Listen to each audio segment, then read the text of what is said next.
Welcome to Marina Diaries, a podcast by Aqueduct Marina.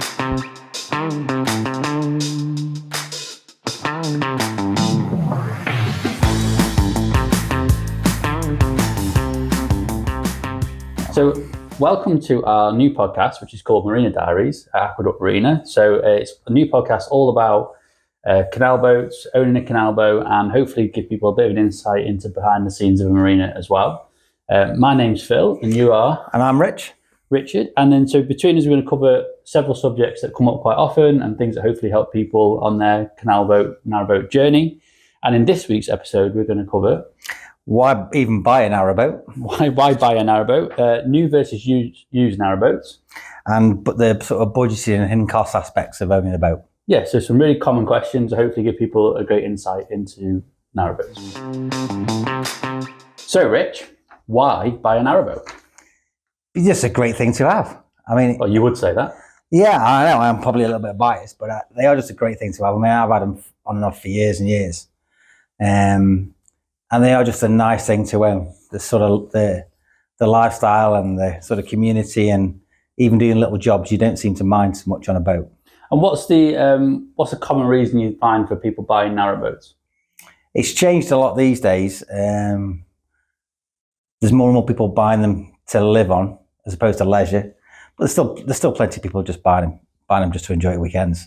Yeah, we see it, and I think quite often we see, I guess, people nearing retirement age buying them, but also we see people. I think we had one where a girl that was going to uni brought one.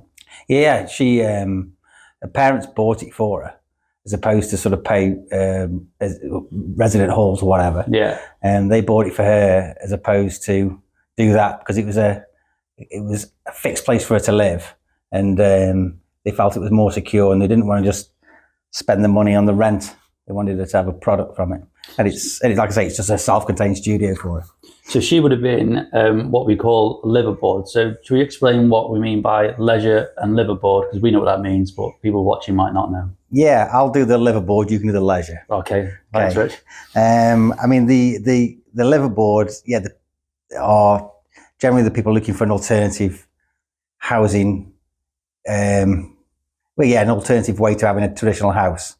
They can buy a boat for a lot less money, and just have a different life on it. They can move around on it if they want. It's just an alternative lifestyle, isn't it? And I think it's something that seems to be more and more popular. I think we're seeing more people doing that, aren't we, of late?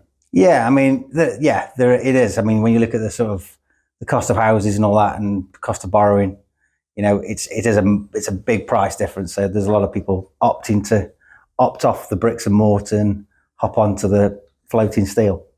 Good. So shall I do leisure boats then? You do leisure. You put that on me. So leisure boating, in my mind, is always, well, as it says, it's people that are going on using their boat predominantly for holidays.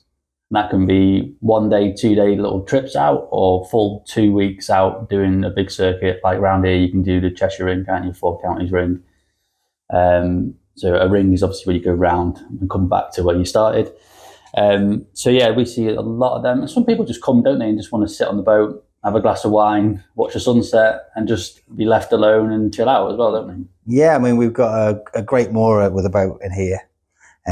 There's several great moorers. They're all great moorers. They're all great moorers, but with this one particular great. This one particular one, and she bought that boat 2.5 years ago, and it's never been out of the marina, but it was only ever bought to have and enjoy a gin and tonic on it. Yeah. That's all she wanted it for. Brilliant. Didn't want it for anything else. No, I like the sound of that. So that is a complete leisure customer. I think the marina where we are is still very much predominantly a leisure customer, isn't it? Most of the customers we see are people that are coming down for that one weekend out on the boat. But like you said, quite a lot of them, like that lady, just come out and just like to sit. It's just nice being around the water, isn't it? Yeah, it's ideal for people. I mean, there's also a lot of, as an alternative way to buying one outright, you've also got your share boat option as well. So there's a lot of share boats and privately managed share boats, which we have quite a few in. So for those that don't know, share boat is? Basically, they'll buy 1/12 of it, or a 15th of it, or a 10th of it, and they get so many weeks per year, which they can use it. So they have sort of all the enjoyment with only a 12th of the responsibility. That's probably the best way. Yeah, I can yeah. put And it. we've seen them, haven't we? It's great because they go out quite a lot and we see them coming and going, and you're seeing lots of different customers from the same mooring. So that is an alternative way to get into it. Lots of different ways you can get into it. Nowadays, you can get finance on boats as well, can't you?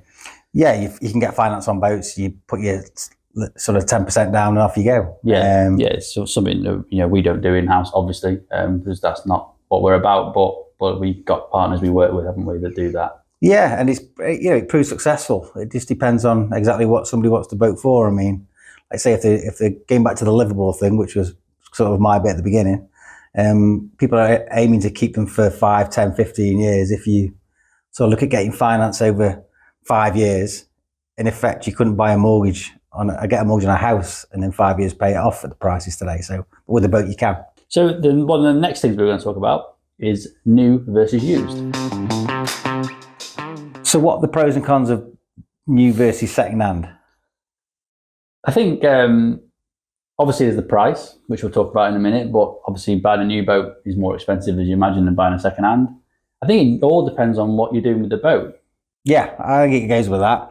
And also the availability. A lot of people will be start to sort of think now, this time of year, want to get onto buying a boat. And if you go to a boat builder, a good boat builder that is, they'll be telling you 2026. Yeah. And you just want it today. And whereas obviously the used market is available now, and this is where it sort of picks up its toes. So if there's stuff, say, a couple of years old or 10 years old or 20 years old, if it sort of takes you by the fancy, if you like, you can just take it and you can use it, you can get it ready for Easter and be out this year on it. So that's a massive pro to buying a used one. It's physical and you can enjoy it. I guess the pro for buying a new one is the same as buying a new car. There's certain warranty that you'll get on the engine, on the fit out in general, the boat in general. Everything is new, so it's new to you. Quite often you can pick the colour, pick the name. When the new market, though, there is almost two markets in a new market, isn't there, as well, which is you can buy a bespoke boat and a stock boat. So do you want to explain the difference between those two? Yeah, I mean, a stock boat will be typically a builder will buy it and it's done to a sort of what I'm going to determine as a standard kind of fit out. Yeah, it's like a standard design. It's a standard design. Where your bespoke one is if you want a certain type of cooker, or a certain type of bed or whatever, you can really design it and have your moment to make, and your design is almost your signature to your boat. Yeah. Where you're buying a stock boat, it is a stock boat. It's pre-built, but it's ready to go. It'll do everything you want, but it hasn't got your exact signature on it. I think we find that. Would you agree that the common sort of story of someone owning a narrowboat is quite often they start with a second-hand boat, maybe even sometimes go to a stock boat, and then when they really, really know what they want and they've lived and breathed the different types of boats they've owned, they go, actually, I'd love the bathroom to be there, I'd love that bed to be there, I'd love that configuration, and that's when they sometimes go for a bespoke boat. Yeah, when the bug of boating's really bit, you might start with something like a little 30, 35, 40 foot oldish boat, which you can use and you don't mind scuffing and you don't mind getting mud in, and then you'll progress to maybe a stock boat, or you can just go for the full leap if you're really in love with it. I think we see people buying. We said about liveaboard versus people leisure boats, didn't we, before? But liveaboard, quite often they've sold a house, haven't they? So they've got the lump sum, and then that's when they go straight for it, isn't it? Yeah. If they've made that change of lifestyle choice, and they've got the cash from a house sale or whatever, then they will just want that boat to be perfect. And it is because the canals are so sort of people connected as opposed to water connected, they're really people connected. Yeah. People want to talk about what they've got. And because it goes everywhere with them, there'll be plenty of people that will want to ask about who's built it, who's painted it, who's done the fit out, what type of engine you've got in it. So that's where you really do make your sort of signature mark on it. So what would be the average price, do you think, of a second-hand boat? Average price of second-hand boats, you can get some stuff for literally a few £1,000s, but you'll be spending so much money on it to keep it going. Really, you want to be in the sort of 40 to 70,000 pounds, that kind of area on a good used boat. Values going forward, nobody's got a crystal ball, but that kind of bracket is fairly safe. I'd agree. That sort of buys you a boat that's reasonably ready to go, kitted out, second-hand boat, doesn't it? Yeah, it's got everything you want. You can still put your own bits on, and you will end up spending money on it because you will. But you'll be, you know, you never forget your first boat. So when you've got so much enthusiasm about, and it was all so new. So that's your 40 to £70,000 is your ideal first boat to go at. So that's one price point. And then new boats, what value do you think they are now? You're looking at sort of 160, 165 for what you'd call your stock boat. Using Knights as a typical example for that. And then it's a bit like, for people my age, you'll remember buying cars a bit ago where you tick the option list. So you can start at sort of 160, and by the time you've got the one you want, but it is absolutely the one you want, you're probably 190, 195, 200. Yeah. But if you've made that commitment and you have sold a property and you want it to be just so, you're only going to buy it once. You know, you're not looking to change it in 3 years like a car. Yeah. So it is that option list that you tick, whether it be for skylights or this or that or the other. You can keep going. But it's kind of that kind of figure. You can keep going even more expensive if you start going to electric boats. There is a demand for that, but the majority of people at the minute are still sticking with the renowned reliability diesel ones that are very, very well proven. I think we should also say as well, this is obviously, we're talking about narrowboats. We're a narrowboat marina, aren't we? You can also get wide beams, and the prices of them can vary a lot more than that. But for a good, decent narrowboat secondhand, 40 to 70 grand, we would say. And for a new one, like you said, anywhere from around about 150 for maybe a stock to 200 grand would get you a decent bespoke boat, wouldn't it? Built to your spec. Yeah, I mean, one of the nicest things about sort of going for a bespoke brand new one is you can get it painted in the exact colours that you want. It's a massive plus. Obviously, when you're buying a used one, you know, you buy a used Fiesta, it comes as red. Everybody accepts it's red. With a boat, you want that little. It's another pro to it, isn't it? You've got that choice. Yeah. Even with the stock ones, though. So when we talk about stock boats, the fundamental design is stock, like the layout. But quite often you can choose the sort of the curtains and the soft furnishings, and sometimes like sign writing is not sign written yet. So there's certain choices. Normally it's painted though, isn't it? So the colours locked in, and they're normally also ready to go, aren't they? Stock boats are quite often literally in the water. Yeah, and I think, you know, you always, like I say, it's when it comes to, it's weird how people, when they decide that they want one, they always almost seem they want to buy one at the wrong time of year. You know, like as soon as the sun comes out, I want to get one. It's spring. But then you've got the waiting list that we talked about before. Yeah, and you're 2026 and you think, that's 2 summers away. Yeah. Whereas then you get onto the stock boat, or if you're looking, like say, for your first or a really good quality used one, that 40 to 70,000 pound one, then there is a good choice out there. But you know what, you've got to be a little bit early with these. Somebody who's put them up for sale in December knew it wasn't going to be selling till sort of February, March. But if it's a good boat and suddenly the nation wakes up thinking, I want to buy one, the good ones go quick. Absolutely, yeah. We see that, don't we, all the time. Yeah, it's like the same as anything, isn't it? If it's priced right, comes in and goes out quite quickly. So, I mean, when it comes to sort of the running costs of the boats, whether they're 50,000 or 200,000, there's a lot of similarities with the running costs. Yeah. You know, you're still only going to burn so many kilos of coal if you get a stove, or you're going to use so many litres of diesel to put all round on. So it's the initial buying part of the boat is a big difference. But when it comes to the running cost, there's not a great deal difference. Well, let's get into budgeting and hidden costs of owning a canal boat. I'm looking forward to it. So some facts and figures on the question we get quite often asked, which is budgeting and hidden costs of owning a canal boat. So starting from the top, let's talk about moorings. Yeah, I mean, your moorings can vary. Obviously, it's size of boat depends on how much mooring you pay.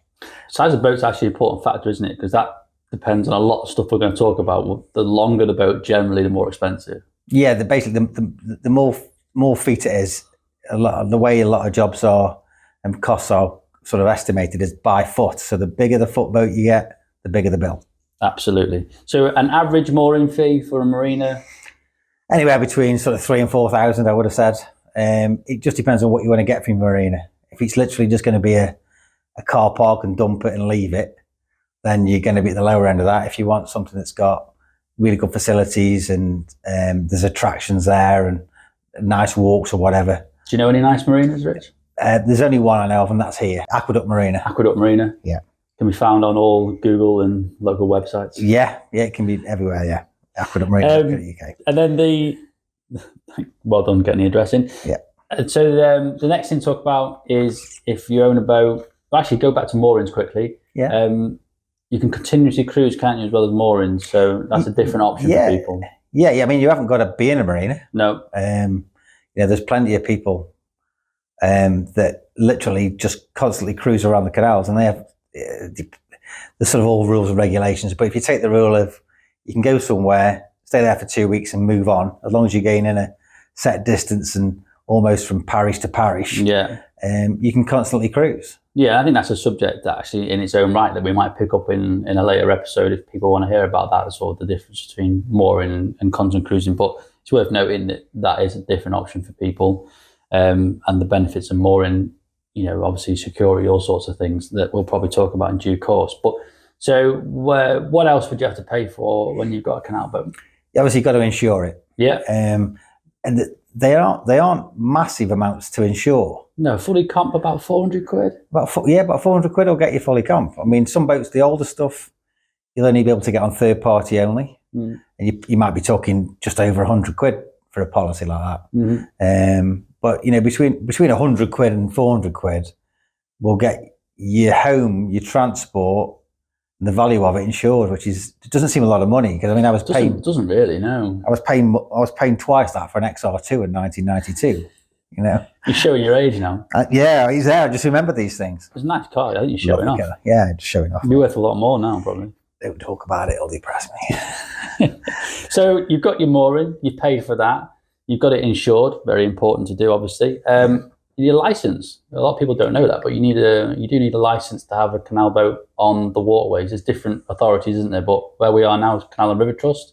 So a 57-foot boat roughly is about £1,000, say £200 a year. Yeah, I think it's roughly around that mark, isn't it? 1,000 to 1,200 quid mark. Yeah. So moored, insured, and licensed. Yeah. Now you're into, I guess, more consumable stuff, aren't you? Yeah, your consumables like your diesel, your coal, that kind of stuff. I mean, fuel will depend on how much you're moving the boat, running the boat. It's hard to put a number on, isn't it? Really hard. Really hard. I mean, the thing is with the diesel engines that are in these boats, they're not thirsty. It's not going to drink fuel like a Ferrari. They're fairly economical. No, you're never really using much of the horsepower of the engine, is truth. And if you're just running it to charge your batteries up, then that's different. But on average, would you say 500 quid a year? I'd go 500 quid. 500 quid. I mean, some of the... It can't be more than 1,000. No, if you do more than 1,000, you're literally never turning it off. Yeah, so fuel's around about that. Coal, obviously, the amount you spend on a boat depends on how long you spend on the boat. But if somebody was living on a boat, then they might go through quite a bit of coal in the winter, I guess. I reckon, knowing boaters that I do, they use about a ton of coal every winter. So that's 50 bags. Yeah. And you can get that from like the chandlers like us at 2 bags a time, 4 bags a time, or buy a ton at a time if you've got somewhere to keep it. But a general rule is 50 bags will get you from October to pretty much the end of March, and that's keeping your fire in all day. Or if you can't be in all day, when you start it at night, it does consume a little bit more just to take that edge out the stove itself. Yeah. But you'll work on that kind of figure. And then you obviously electric, like you'd have at home, you plug that in. But again, don't tend to use much electric. A lot of people have solar panels as well now, don't they? They've got solar, they're full of LEDs. You can have a 1975 boat and fill it full of LEDs. Yeah. It just won't drink the juice. If you had that with your XR2 next to it, you're all right? That'd be lovely with my XR2. Yeah. Mauritius blue it was. Was it? Yeah. It was a posh one. Nice detail. Very posh. So that's the electric. But what about unexpected hidden costs? So that's obvious. You need to buy it. You need to maybe get it a mooring if that's the route you go down, insure it, etc. But quite often hidden costs, I think, are perhaps the maintenance costs, aren't they? It's not always cheap to maintain a boat. Same as it isn't with a house, I guess. But yeah, I mean, every couple of years, if you if you've got standard bitumen paint on the hull, then every couple of years you've got to have it taken out of the water, and you can either black it yourself, which people do. A lot of people do here, or we black it or whatever. So it's a very standard way of doing it. It's a very traditional way of blacking a boat and just keeping the metal protected. And there's different options for the blacking, but again, I think that's something we perhaps will cover in future episodes, the difference between 2-pack epoxy blacking and bitumen blacking. So a normal bitumen blacking loam, let's say we had a 57-foot boat, top of my head, it's about 1,200 quid. About £1,200. And that's all in, isn't it? That's all done. Slipways and... Yeah, and it's once every 2 years, so it's not like it's like an MOT once every year. I mean, you could, if you don't use it a great deal, keep an eye on it. Yeah. Sometimes it'll do 3 years. Yeah. Sometimes it'll do 4 years, but really you want to have it done. If you're using it, you want to get it done every couple of years. If you're banking every couple of years and it stretches over a little bit every time, you're not trying to play catch up too much. Like a car though, you need to service the engine. That's probably £200 to £400 probably maybe. Yeah, just depends on the engine and basically the quantity of the oil that's going in it. The oil's an expensive part. Yeah, and we used to get paid for disposing of oil. Nowadays we have to pay to get rid of it, don't we? So you have to pay for oil disposal as well. Yeah, I mean, with these, a lot of the time it's prevention rather than cure. Yeah, exactly like a car, like everything else that's got moving bits on your life. If you sort of look after it, it will look after you. And then running repairs, probably on top of that, I would say about £1,000. Yeah. You got anodes and bits and stuff breaks. Yeah, and you might need a battery or an alternator at some point, or an alternator belt or something. But a lot of the time, people will carry spares as well. You sort of you'll accumulate a box of bits, and when you do use something, you will be reminded to replenish that. I know in the sort of box of stuff that we always try and get people to sort of take with them will be like an alternator belt, because a boat will never break down outside of Marina. It will only break down between the bridge of nowhere and the bridge of absolutely nowhere. Yeah. So even if you're a member of RCR, the Canal Rescue company, they can come and get you. If you've got the bits that fit, it's half the job.